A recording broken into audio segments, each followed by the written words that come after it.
You're not going to hit the anvil, right? You can see my hand is just casually resting here. お前はもう死んでいる。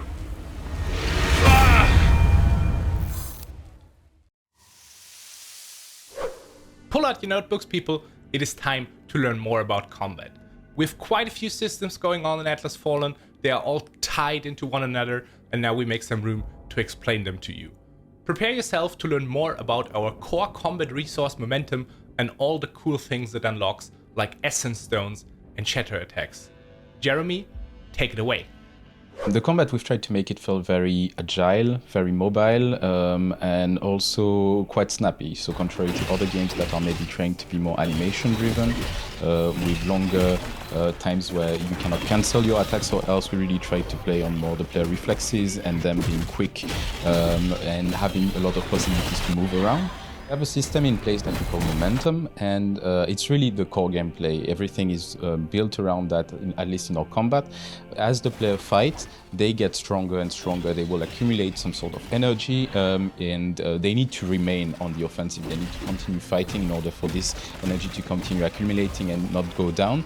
When passing these thresholds, new capacities will unlock for the player in combat. So new abilities to move, to hit like longer combos, etc. And part of that is getting bigger weapons, which will deal more damage. And the counterpart, which is the more momentum the player accumulates, the more also they become kind of a glass cannon. So they can offset that by using also another mechanics that we have, which are essence stones, and which are more or less passive or active skills that you slot on your bar. And as you get momentum sufficiently to fill it up to the point where you slotted the stone, you unlock a new ability. So that can be as simple as you have a projectile that you throw at an enemy, or like you create a distortion area where will essentially slow down enemies, or you will block projectiles. And sometimes it's things that are a bit more simple, such as gaining additional defense or recovering some health if you hit an enemy after they attack you. And all of this system is really the core of our combat gameplay.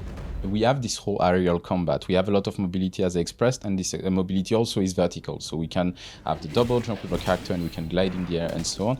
And so we have also some combat moves that are leveraging that to some degree. So we have launch attacks and slam attacks down, build on the fact that we have larger enemies that sometimes are several times the size of the player, and there will be some navigating around, figuring out how to reach the tail of this enemy or such, and to essentially really leverage the verticality in the combat. And as part of that, we have some mobility moves, like we have a weapon which allows to some kind of hook to the enemy and pull yourself towards it, or we will also have some essence stones. Some of them will also launch you in the air or have you hit the ground. All of that is part of our really movement loop, I would say, of the combat. The Shattering is essentially, I would say, really a cash-in of all the momentum you've accumulated. You can use all of your momentum that you have accumulated so far in order to be doing an attack that is increasingly more powerful as you have momentum to spend. So the further on the bar you are, the more the Shattering will do damage. It will not only stun all the enemies nearby, but also deal a lot of damage to your target, and that can be a very good move to reset your offense, which can allow you to finish an enemy, really be a cool finisher like you had in the Surge games, or really create a breath in the fight and allow you to take a bit, again, a position where you feel more comfortable.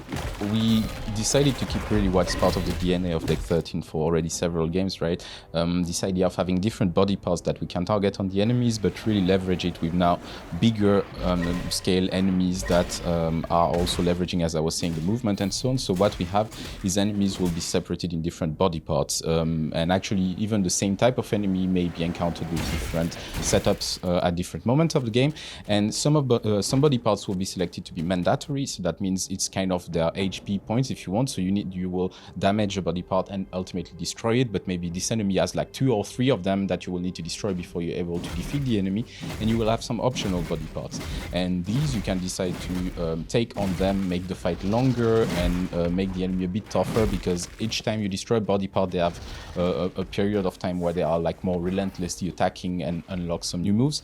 And so you will have these body parts that are optional that you can decide to target, and you will get more loot out of it. You will get more reward, but of course they are making the fight at the same time longer and riskier.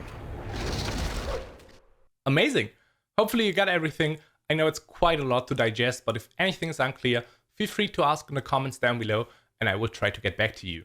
On the horizon, we have a lot more stuff coming up, especially a deeper dive into the weapons and the essence stones. So we see each other very soon again. Thanks for tuning in. Take care.